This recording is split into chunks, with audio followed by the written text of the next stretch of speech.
ano balmakɛ do commandant Mete an y'o de fɔ an ti sɛgɛn kunnafoni dili la an ti sɛgɛn ka jamanadenw ani mɔbitikadenw k'u kunnafoni diɲɛ fantan ani naani bɛɛ lajɛlen bi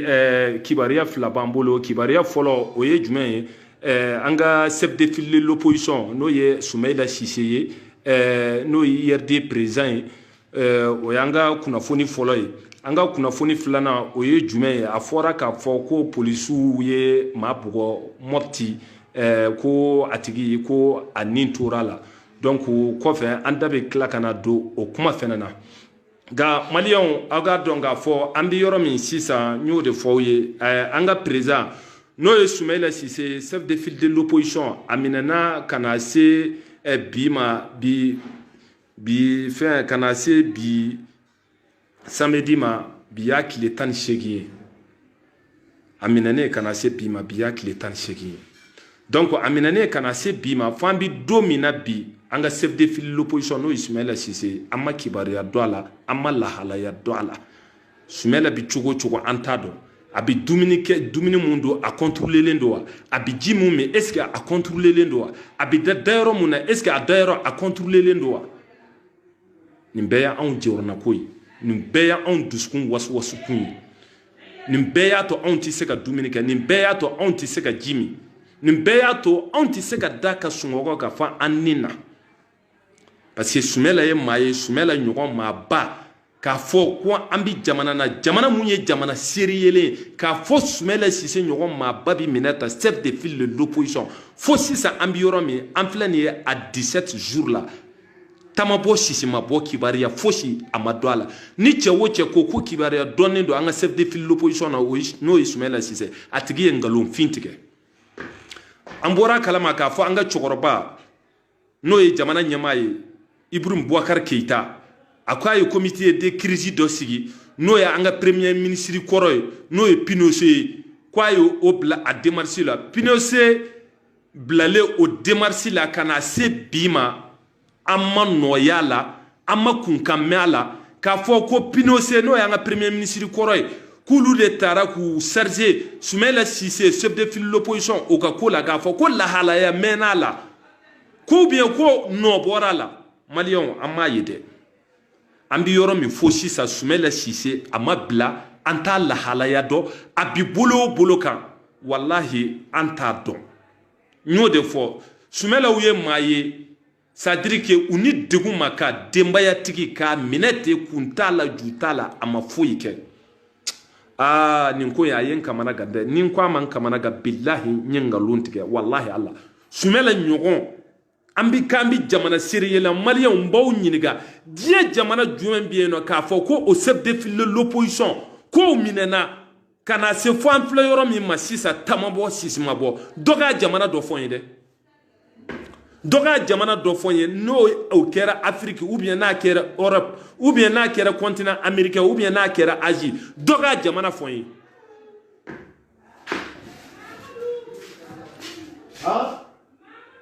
vraiment nin ko in n'an ko a man jɔrɔ wallahi an ye nkalon tigɛ wallahi Allah jamana chef de file de l'opposition k'a fɔ o de minɛna ta manamana ko la or que aw de bɔra k'a fɔ télé la aw de bɔra k'a fɔ radio la aw de bɔra k'a fɔ ORTM na ko wayi ko élection bɛ se ka kɛ Mali fan bɛɛ aw ni misima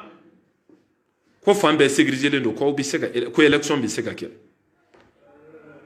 o kumakan in de la Soumaïla Cissé a wulila k'a fɔ a bɛ avion ɲini misima mɔgɔw bolo ka taa fa dugukolo kan n'o ye ɲɔfunge ye ka taa danaya kurakuraya misima banna ka avion di Soumaïla Cissé ma Soumaïla Cissé yɛrɛ de tilala ka wari bɔ a yɛrɛ kunna tuguni ka avion louer ka taa ɲɔfunke ka taa danaya kurakurayali la Faransi ko k'olu ka drone bi yan nɔ Faransi ko k'olu ka appareil bi yan nɔ hali n'i bɛ dugumakolo jukɔrɔ de appareil b'i détecter ka na n'i ye n y'o de fɔ n ko yala o tuma o appareil ko o ye nkalon ye wa force étranger joli bi Mali la yan maliyɛnw nin ye kamanagan ko ye nin ye jigilatigɛ ko ye nin ye ko ye komi a bɛ maa bali bilahi ka dumuni kɛ nin ye ko ye komi a bɛ maa bali ka da ka sunɔgɔ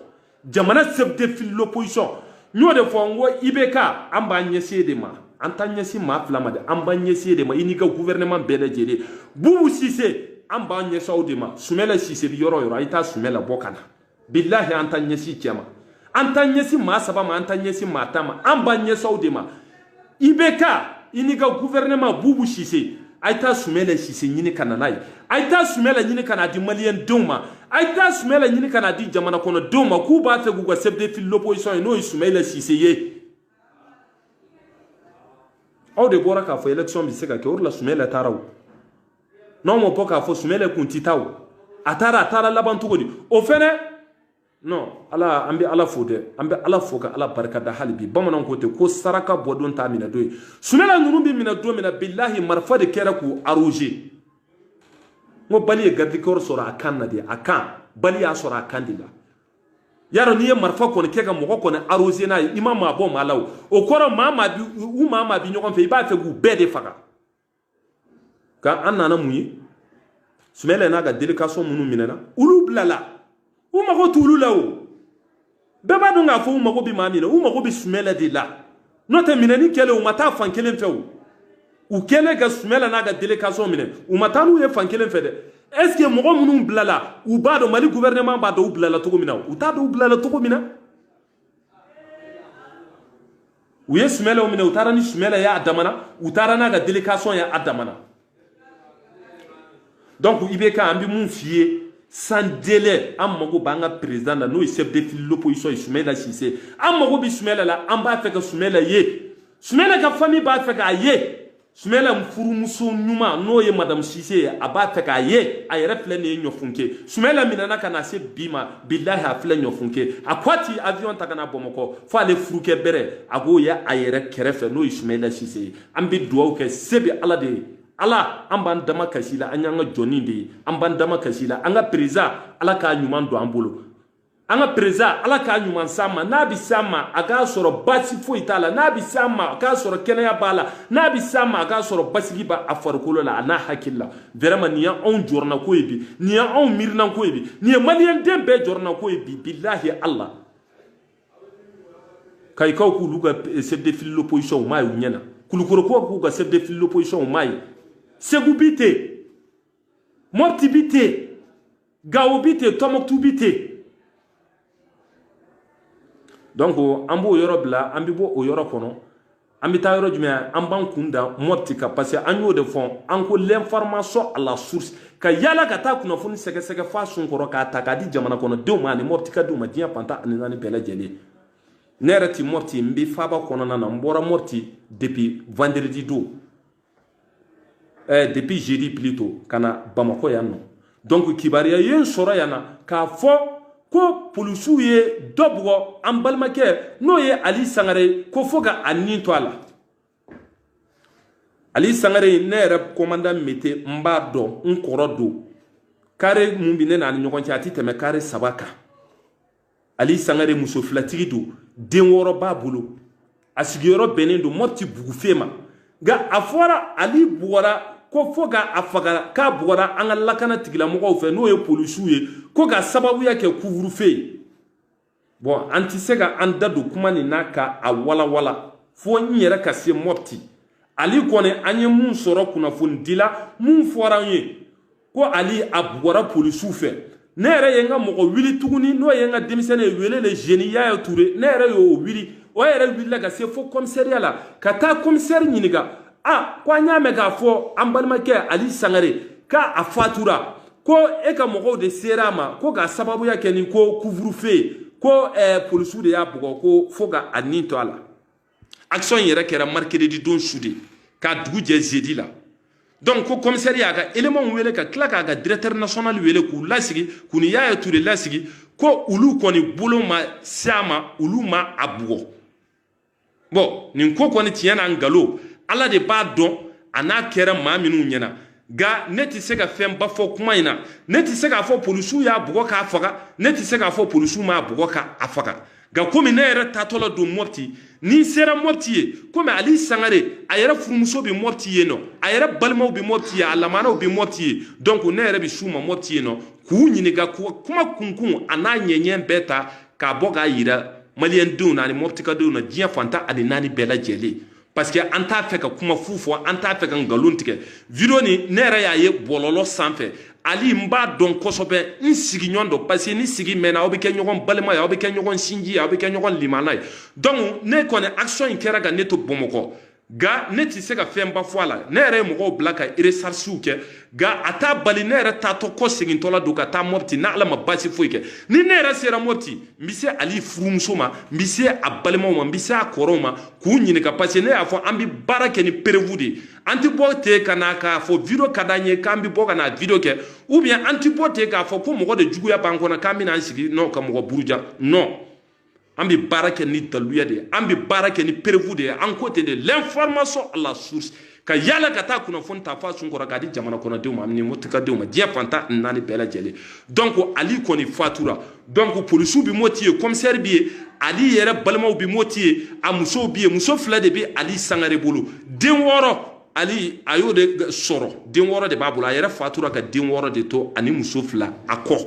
mbe ali do kosobe ali fle ne kofela de la ne ka so kofela de la bugufe la donc ne re sera yeno mbisi ali balema na furumuso ma ku nyiniga ale ni mami dalen bala ko prevu bibolo ko uya bugo ibina amba ko sege fois dan ni polisu yo ke kun kama ubino okun fois anyana parce que ulu blala de kata mopti ka deun ni la kisi ulu blala de kata mopti ka deun lakana na fora ko coronavirus ko aywa ko femina na tabo ala mun yera ga juguni coronavirus ambe ala de ala ga ankiso made ga neti sega jalaki ta ka be polisu ka soromam tega da kiseka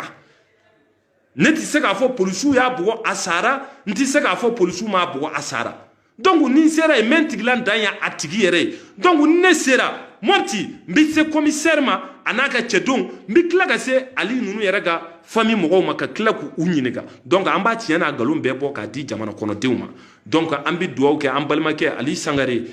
alaka hinala alaka dairosma alaka kaburu noro ayan kon kitimuna alaka nogoya anabi tajemuna alaka nogoya ataraka mununto alaku to ataraka mununto alaku to alaka kosuma alaka nyesuma donc malien ni kibaria fla de kumban fe ka afo nyana no ya nga président chef de file de l'opposition Soumaïla Cissé alena ambalma ke ali sangare mun fatura mopti donc président Ibrahim Boubacar Keïta IBK mande massa tanga chef de file de l'opposition ni kana dama no Soumaïla Cissé Boubou Cissé tanga chef de file de l'opposition ni kana dama amago banga chef de file de l'opposition na Soumaïla Cissé Soumaïla minana kunjumena kuntala jutala dembaya tigi kata minente est-ce que Soumaïla bi ma minu bulo ma jonu de do o mogo ma sega do hali sisa eti tiye bi nin ko inawa tiye de bi nin ko inawa tiye ta la billahi nin ko janfan bala complice bala un chef de file de l'opposition deuxième personnalité de Mali Soumaïla Cissé o nyogon bi sega minete tanno ala ni kira kama nin ko ni ye jigila tike ko de billahi ni ye kuma sulu ko de nin kuma hali nin kuma ka me billahi ni ye kuma sulu ko de ka fo ko Mali chef de file l'opposition Soumaïla Cissé ko de minana billahi amalo bi ne la hali jamana wera kan ni me nin kuma bi se ka lakal togo di le deuxième personnalité au Mali Soumaïla Cissé a willa gata yera ga village nantali no ya fadugu ko le nyofunke kapo nyofunke kata sare fara après sare fara abita dugu muna oni sare fara ni nyogoncha uyamine o yoro la sur place ala de Soumaïla nimbo uya marfa ke ga mobili arrosé nay mo balta la do fo gardi gor ke kandila ya ala de Soumaïla nimbo o yoro la Soumaïla bi ma jugu munun bol Soumaïla bi dumini na sugu jumendu Soumaïla bi dumini na sugu jumendu Soumaïla bi jina sugu jumemi Soumaïla bi dada togo jumena hein ni jigila tige ko ede ni kuma suli ko ede anga sora su fene sora simugan duru bamba katulu bone unina sora simugan duru 25 personnes katulu bone unina bamba ina alambi jamana na sugu jumena malion hein Malien yere la fiel intensif morti sentir konona hali bi basigi mana pays dogo ti maka hali sisa yoro jindi bisina ngu kele dogo wode ke ORTM na iba fo kuma ayi comme il faut iti malila journaliste escroc sanendu fe faso jamfa law munu ye faso jamfa ga baso jamfa nyo de fo amam bolo bo yoro la ko kilema ta jo yoro mi billahi nyo de fo anye horonde ngalo malu ya bana suma wallahi allah Morti santiri konna bitogodi yaro bako fela kumateo san juli kalantike préfet sous-préfet commandant bebi yeramati pe dogon bitogodi serabi boli jamana fando fe sariati boli jamana fando fe ni e segu blaka babana segu babolo yampan be minenendu o jamana bemi anga general u billahi aw yere kan aw yere fletin sa aw yere aw kan aw yere fletin Idrissi Déby ye mun ke amadugo adugura jona fo terrain ka Idriss Déby ikno wallahi Allah isigle billahi Allah fi farkansi bitama ganga general u bi munaya salon kono V8 kono dunina climatiseur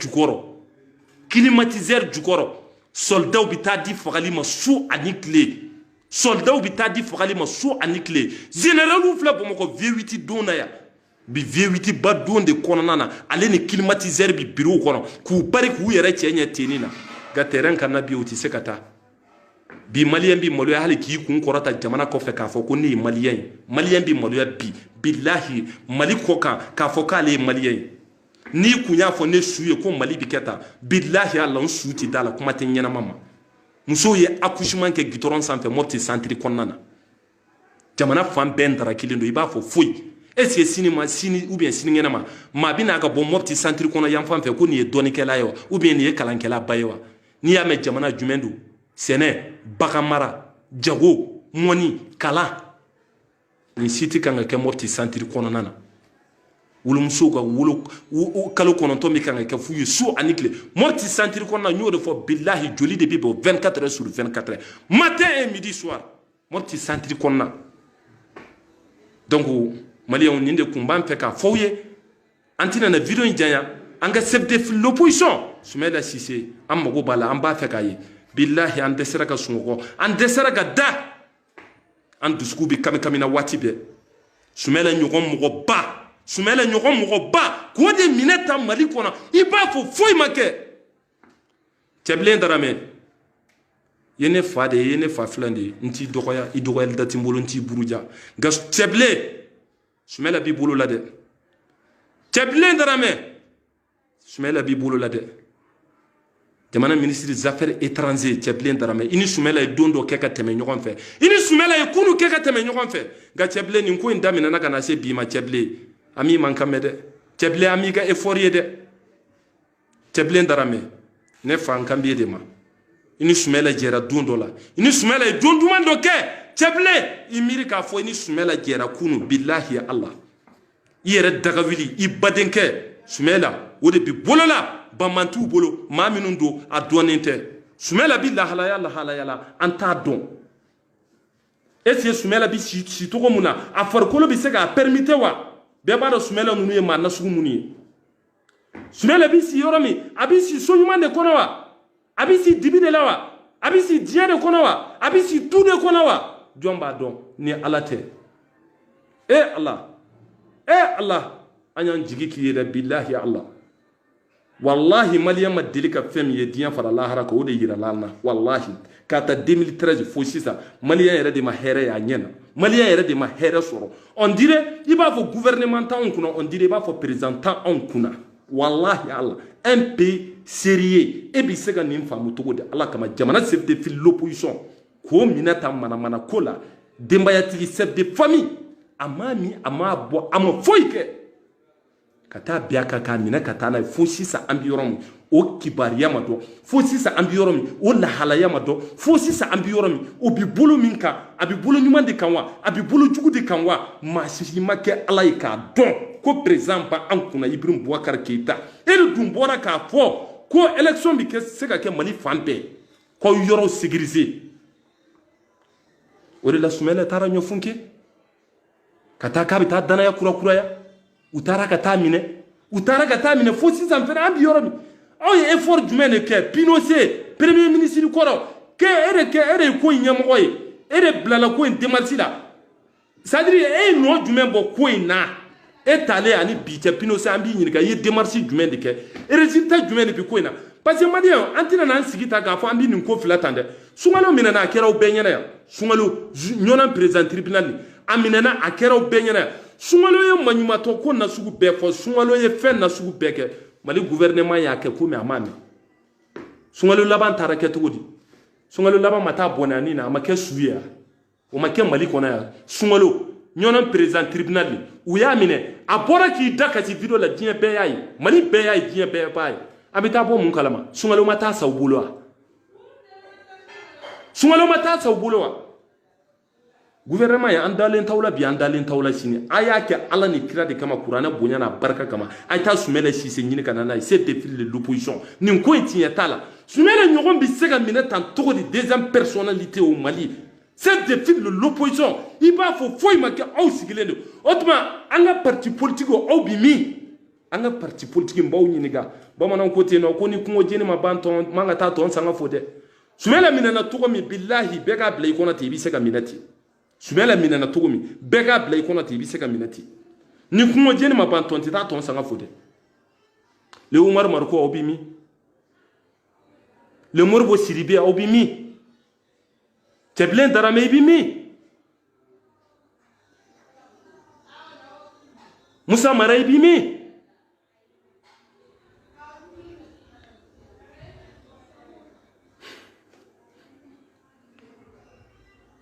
non Sumɛlɛ ka minɛni non n dusukun yɛrɛ de tɛ se k'a perpétuer wallahi n dusukun tɛ se quoi n tɛ se ka kɛ fe wallahi Allah jamana seri yɛlɛ na non n tɛ se ka kɛ c'est de fil de l'opposition ko de minɛ tan manamana ko batara ko de minɛ tan i b'a fɔ foyi ma kɛ u sigilen don k'u bolo fila don u sen kan o tuma o Sumɛlɛ minɛna bi y'a tile 17 ye jumɛn de kɛra effort jumɛn de kɛra effort jumɛn de kɛra il faut que an ka tiɲɛ fɔ ɲɔgɔn ye maliyɛnw il faut que an ka hakili fara ɲɔgɔn kan il faut que an k'an sigi an ka jateminɛ kɛ an ka kɔlɔsili kɛ il faut que an ka mobiliser rapidement ka kɛ kuru ye ka kɛ jɛkulu ye pour que ka se k'an tɛgɛ da an ka chef de file l'opposition kan n'o ye Sumɛlɛ Sise ye denbayatigi de minɛnen filɛ kabilatigi de minɛnen filɛ i b'a fɔ foyi ma kɛ jamana ɲɛmɔgɔw sigilen don u ɲɛ b'a la k'u ye cellule de crise dɔ bila sen kan cellule de crise bilalen sen kan ni sisan cɛ nɔ jumɛn de bɔra a la u ye baara jumɛn de kɛ u ye effort jumɛn de kɛ 8 personnes minnu bilala n k'u bilala est ce que Mali gouvernement b'a dɔn u bilala cogo min u t'a dɔn Sumɛlɛ ye kɛnɛbaatɔ ye wa kɛnɛbaatɔ tɛ an b'a dɔn est ce que furaw b'a bolo fura minnu a kan k'u ta est ce que o furaw b'a bolo ye wa a b'o furaw lasɔrɔ cogo di Maliyɛnw aw ye wuli dɛ Maliyɛnw aw bɛ diɲɛ fan o fan ne b'aw wele aw ye wuli Maliyɛnw aw bɛ diɲɛ yɔrɔ o yɔrɔ ne b'aw wele aw ye wuli an ka kɛ kulu ye an k'an ka président ɲini n'o ye Sumɛlɛ Sise ye pour que an b'a sɔrɔ an bolo la ka maliden bɛɛ lajɛlen fo maliden bi yɔrɔ o yɔrɔ ka IRD maa bɛɛ lajɛlen fo ka u ka secrétaire général fo n'o ye Garba Yɔrɔ Sama Seku ye Mopti IRD ka secrétaire général Garba Sama Seku an b'a fɔ dan tɛ foli la Sumɛlɛ yɛrɛ minɛnen ka na se Ala kelen ye k'a ɲɔngiri k'a deli sinon an dɛsɛra ka da an ka président ma ye Sumɛlɛ Sise Bluetooth connected Maliyɛnw donc an tɛna na donc on a